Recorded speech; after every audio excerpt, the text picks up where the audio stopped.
So, have you ever felt completely blindsided by some new tech trend at work? Maybe a platform pops up somewhere else IT didn't even know. Or maybe found yourself really struggling to translate all that complex tech stuff into, well, clear business strategy, especially when maybe trust in your IT team feels like it's hanging by a thread. Welcome to the deep dive. Okay, so today we're really digging into Chapter 13, Emerging Technology, from The Adventures of an IT Leader by Robert D. Austin, Richard L. Nolan, and Shannon O'Donnell. This chapter is just a fantastic look at how an IT leader has to navigate the unexpected. It really is, yeah. We're following Jim Barton. He's the CIO of IVK Corporation, and he's seriously grappling with the challenges and maybe some surprising opportunities that these new technologies throw at him. Our mission today really is to peel back the layers of his experience. We want to analyze it using those critical lenses from the BCIS 5381 case analysis approach, looking at the organizational issues, the management issues, and of course the IT issues. This isn't just a story, it's more like a blueprint for understanding real-world IT service management and, importantly, leadership development. Exactly. We'll explore how Jim's whole journey kind of illuminates these universal strategic insights, stuff that's useful for anyone, really, navigating the complexities of digital transformation today. And hey, if you find this deep dive valuable, maybe think about following us or sharing it with a colleague, or even just reflecting on how these insights might apply to your own strategic role. It genuinely helps us keep these conversations going. Okay, so let's unpack Jim Barton's situation at IVK. The chapter kicks off with him fresh from what sounds like a pretty horrible meeting, a grueling leadership team meeting that he felt was like a trip to the dentist. Ouch. He's relatively new as CIO, right? And the atmosphere around him is just thick with complaints.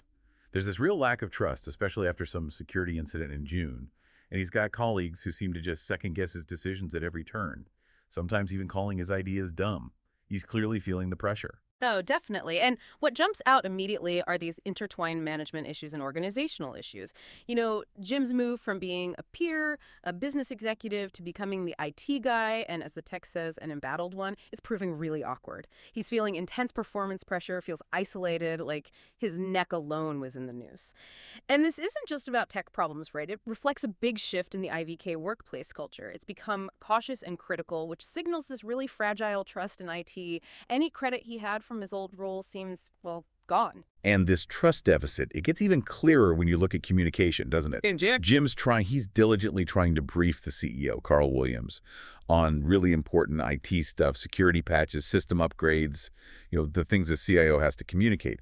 But Williams keeps canceling meetings. Yeah. Or when they do happen, he just hates talking about IT. Right. And Jim, who was a business exec himself, ironically struggles to explain things like firewall upgrades and intrusion detection without leaning too much on his tech experts. He's terrified of looking like his predecessor, Bill Davies, who apparently just hid behind jargon. Right. And that's a classic management issue, a fundamental breakdown in strategic communication. It's fascinating. Remember Jim's old jibe at Davies? Habla inglés. Yeah. Well, the chapter shows Williams throwing those exact words back at Jim now. It's more than just personal, though. It really underscores this critical need for IT leaders to systematically get better at communicating. It's about translating tech talk into clear business value, aligning IT services with what the business actually needs. Like IDOL frameworks really push for. Jim needs to show how IT isn't just a cost, but an enabler. How do you show ROI on a firewall upgrade? That's the challenge. He needs to show Williams IT is protecting the future, not just spending money. Okay, so Jim's stewing over this communication nightmare, the general IT mess, when suddenly, out of the blue, a colleague asks, "What is our social media strategy?" He's totally blindsided, completely caught off guard. His head is still full of urgent cybersecurity patches and just trying to keep IVK's ancient core systems running. He has no answer, which you can imagine just makes him feel even more exposed. And that moment just perfectly exposes a critical IT issue. Their IT strategy is weak, it's reactive, especially about new tech trends. IVK had, and the book is clear on this, never formulated a plan for leveraging or policing social media. It just wasn't on the previous CIO's radar, apparently. And now this huge gap is obvious to everyone. It's a common problem, isn't it? Organizations get so focused internally on legacy stuff, they forget to scan the horizon. Yeah, thankfully, his IT manager, Bernie Rubin, had just sent him a report from a young analyst, someone who was apparently hot on the business potential of these new social networks. So Jim manages to buy some time in the meeting, but reading that report later, it's a real eye-opener for him. It shows how these technologies blurred the line between the company's internal operations and the external world. But Jim's first reaction is actually a slight chill. Why? Because he's been desperately trying to tighten the boundaries after that security scare. So this whole idea of open, permeable walls, it kind of goes against his immediate instincts. And right there, you see the immediate IT issues around integrating these pervasive new techs and the cybersecurity, the information governance threats they bring. But then comes the real blindside moment. Jim clicks a link in that analyst's report.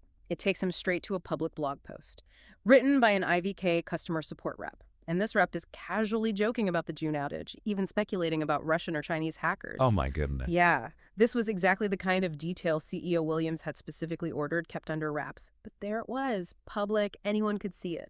You have got to be kidding. That's what Jim shouts, right? You can feel his pulse pounding through the page. This isn't just some employee venting. It's a critical leak, potentially damaging stuff. It's such a stark illustration of how emerging technologies could sneak up on a company and blindside management if you weren't actively looking out for them. And it's not just social media. The book mentions that idea of a smart pen recording meetings syncing to the cloud.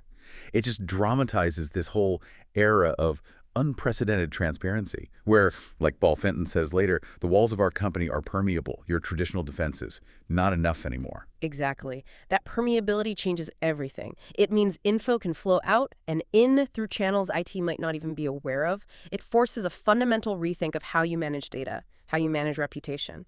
For you listening, think about your own internal comms or customer service channels. Could they be creating vulnerabilities you haven't considered? What's really interesting, though, is Jim's response. He doesn't panic, doesn't have that knee-jerk reaction. He actually pulls himself together and calls his IT leadership team. And this is a key moment, I think. It shows real leadership. It's such a contrast to that hostile executive meeting earlier. He's not dictating. He's collaborating. Precisely. And that shift in Jim's approach, that's a leader maturing right there. Okay. So Bernie Rubin, Tyra Gordon, Raj Juvani, Paul Fenton, they all step up. And together, they figure out three crucial things they need. These are real solutions tackling organizational issues, management issues, and IT issues. Okay, first, they see the urgent need for a public communications policy. This is about external sharing, right? Educating employees about confidentiality, trying to prevent those casual, accidental leaks. And Bernie wisely points out, look, some info will leak eventually, no matter what, so the company needs to be ready not just to prevent, but to respond effectively. That's proactive reputation management. It's vital today. Right. Second, they need an internal use policy for social tools inside the company, balancing personal use with professional needs. This hits organizational issues like workplace culture, morale. And Tyra makes a really crucial point, doesn't she? She stresses not being over-controlling jerks. She recognizes employees deserve some trust and autonomy. And this isn't just about being nice. It's a key IT issue around data governance. How do you balance protecting information with empowering people? Because if you stifle all informal chat, yeah, you might stop a leak, but you might also kill innovation. But the book even hints that those weak ties, sharing cheesecake recipes or whatever across departments, can actually spark unexpected collaboration, generate better ideas than just top-down stuff. And third, and this is maybe the most strategic piece, they realize they desperately need an emerging tech scanning process, a systematic, proactive way to spot new technologies early. Things like AI tools, new cloud apps, collaboration platforms. Spot them before they become a problem so they don't get blindsided again. This fits perfectly with IT issues around weak strategy and compliance. It's a core idea in IT governance frameworks like COBIT, too. COBIT pushes for constantly evaluating, directing, and monitoring new tech trends, making sure they align with the business strategy, that risks and benefits are understood before things blow up. Now, for the immediate crisis, that blog post, the team makes a really interesting call. They decide not to try and take it down. Why? They're worried about the Streisand effect, where trying to hide something just draws way more attention to it. Raj, the sharp analyst, brings up examples like the Justine Sacco tweet or United Breaks Guitars. He really hammers home how fast bad news travels now and the huge reputation risk involved. Trying to delete it now, he argues, might just put a spotlight on it. Yeah, and that decision really highlights this tough leadership balancing act, doesn't it? Caution versus embracing change. Raj's input is key here. He warns them, don't make these technologies sound like the enemy. He stresses their serious business potential. He knows competitors are already using these tools. And Paul Fenton adds that crucial bit. Just having a restrictive policy isn't a silver bullet. Why? Because, again, the walls of our company are permeable.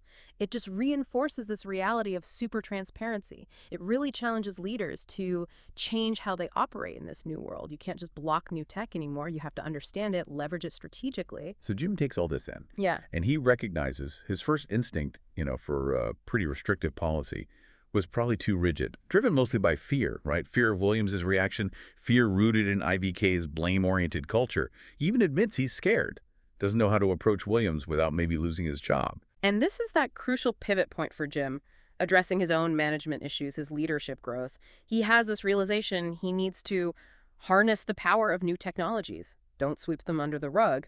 He actually writes this new mantra on his whiteboard. It signals this huge shift, moving from reactive firefighter to proactive innovator. It lines up perfectly with agile ideas like inspect and adapt, or COBITS, evaluate, direct, and monitor. Jim gets that ignoring what he doesn't know, what he doesn't understand about new tech, will only hurt IVK down the line. He's owning the unknown now. And this realization changes how he needs to talk to Williams, too. It has to be in business terms, not tech speak. Bernie's idea here is brilliant. Frame it by mentioning how high-tech firms often spend maybe 10% of revenue on keeping up with new technologies, basically on innovation, on R&D. This connects directly to IT issues around strategy and investment. It helps frame emerging tech as option-creating investments, or OCI. These aren't about immediate ROI necessarily. They're about creating future business options, keeping the company relevant, even if the payoff isn't crystal clear right now. That raises a really important question for you listening, whether you're a leader now or aiming to be one. How can you strategically position IT initiatives, especially the ones involving new, maybe uncertain technologies, as vital investments for future value, not just costs you have to bear? It also means nurturing talent like Raj, someone with that instinct for where technology and business could intersect beneficially. And Jim's personal growth here is really compelling. His nightmare about becoming like Davies, his decision to know what you don't know, and then actively seeking out his nephew Jack, a digital native, to understand this stuff firsthand. These aren't just side notes. They show that adapting isn't just about the technology itself. It's fundamentally about adapting people, policies, and perspectives.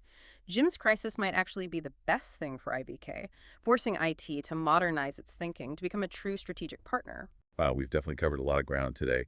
From Jim Barton's initial struggles, caught between old perceptions and new crises, right through to his strategic shift towards embracing emerging tech. And importantly, that collaborative effort from his IT leadership team. This deep dive into Chapter 13 should hopefully give you a clearer, more practical grasp of how organizational management and IT issues aren't separate silos. They're deeply interconnected, especially when faced with rapid tech change. It's such a powerful reminder that strategic IT leadership, it's about actively leading change, not just reacting to it. And that means communication, foresight, and a real willingness to learn are absolutely crucial. We really hope this discussion has given you some valuable insights for your own strategic roles, whether in information systems, IT service management, or digital transformation. And if you did find it helpful, please do remember to follow, maybe share it with someone, and take a moment to reflect on the content. Yeah, and as you think about Jim Barton's journey, IVK's struggles, maybe consider this. What emerging technologies might be flying under the radar in your own organization right now? And what proactive steps could you take to make sure they don't blindside your leadership, but maybe, just maybe, become strategic opportunities instead? Thanks for tuning in, and stay strategic.